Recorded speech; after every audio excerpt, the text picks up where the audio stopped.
Marion Rousseau pour le remix. Oui, j'avais Oui, alors oui, je vais vous la mettre. Dernière minute, désolé, c'est juste pour quelques visuels à la limite. Non, mais aucun souci, attendez. Je m'en occupe. Bon, du coup, vous pouvez commencer, je vais donc, comme disait Julien, il y a beaucoup de choses imbriquées. Donc les Roomix, en fait, c'est un événement organisé par l'association Anis et le collectif Catalyst. Donc là, je vais faire un petit focus sur le collectif Catalyst, qui est... Elle s'appelle comment la présentation Prez Marion. Ah, Prez Marion. Je les ai mis en 3 formats différents, je suis en message chanteur. Ah d'accord, ça marche. Parfait. Donc Catalyst, qui est un laboratoire de recherche-action. C'est bien ça? Ouais, enfin, c'est pas grave, c'était le visuel là qui m'intéressait. Bah non, il manque des slides. Il y a peut-être un autre format qui convient mieux que les autres. Donc Catalyst, qui est un laboratoire de recherche-action citoyen qui permet justement de tester, d'explorer des différentes choses autour de la thématique des communs. Et comme le disait, voilà, c'est parfait, merci. Et comme le disait Julien, de voir comment on arrive à la fois à gérer une ressource, mais qui puisse être un lac, mais qui puisse aussi être des lieux. Donc les tiers-lieux, par exemple, on se pose la question de la gestion ensemble de ces lieux-là, de formation. Enfin voilà, il y a de plus en plus de communs qui émergent aujourd'hui. Et donc Catalyst vient depuis de nombreuses années défricher et explorer ces sujets-là. Et donc là, depuis quelques années, on est focalisé sur la question de la rétribution des contributeurs et des contributrices au commun. Parce qu'en effet, quand on est contributeur ou contributrice au commun, notre premier objectif, c'est pas de gagner de l'argent ou de faire fortune, hein, bien évidemment. C'est en effet de préserver une ressource. Mais pour éviter ce qu'on pourrait appeler une fuite des contributeurs et contributrices au commun, il est important de se poser la question de comment on vit de cette action-là au quotidien. Parce que on prend souvent l'exemple de Wikipédia où les gens viennent écrire des définitions quand ils le souhaitent, donc c'est quelque chose de très agile et c'est eux qui vont décider de le faire. Mais nous, on se pose la question, comment potentiellement ces contributeurs à Wikipédia pourraient aussi vivre de ça. Et donc, c'est ce qu'on essaie de mettre en expérimentation concrète avec les Roomix et avec Catalyst. Donc, pour revenir brièvement sur la particularité de Catalyst, c'est qu'on a en effet des liens avec les acteurs publics et plus particulièrement la MEL depuis plusieurs années.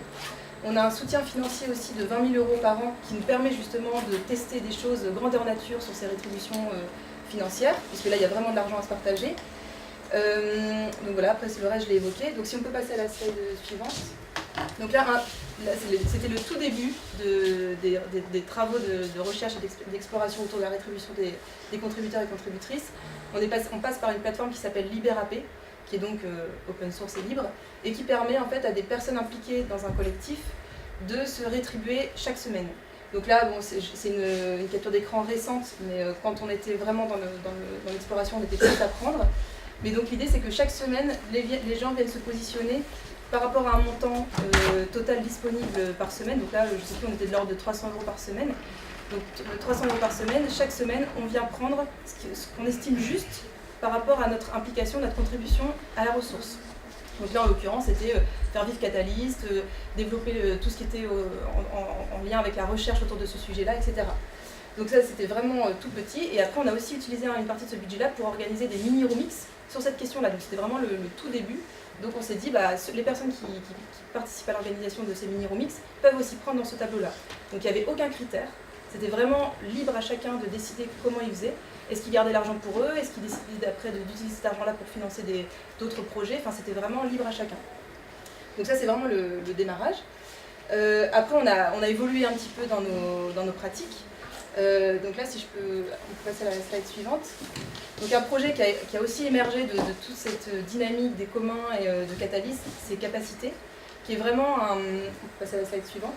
Comme le dit le petit slogan, c'est un espace commun de création, donc qui est aussi vu comme un programme d'éducation populaire à l'économie, et qui permet de croiser les dynamiques des tiers-lieux et des coopératives ouvertes. Donc en fait, un Capacité, c'est vraiment la rencontre d'un tiers-lieu et d'une coopérative ouverte, qui va permettre à des gens de développer des activités économiques autour des communs, puisque nous, c'est vraiment la philosophie dans laquelle on se place. Donc là, pour donner un exemple très concret, le premier Capacité qui a vu le jour est actuellement à Roubaix, et donc depuis juillet, il y a une dizaine de jeunes, là en l'occurrence c'est des jeunes, entre 16 et 22 ans, qui développent des activités économiques, donc autour du textile, autour de la menuiserie, autour de la cuisine, de la 3D, et tout ce qu'ils font est documenté, réplicable, et on est vraiment dans une démarche d'appropriation de ces sujets-là de manière très concrète, avec un public qui n'a pas forcément connaissance de ces sujets-là par avant. Et l'objectif aussi de Capacité, c'est vraiment de documenter au maximum pour que d'autres territoires, donc que ce soit Marseille, Poitiers ou d'autres quartiers de l'île, qui souhaiteraient monter en capacité puissent le faire. Donc si on passe à la slide d'après, vous allez voir qu'on a un petit peu amélioré du coup nos outils de rétribution contributive, puisque là on est sur des tableaux, parce que LibéRAP constitue certains freins.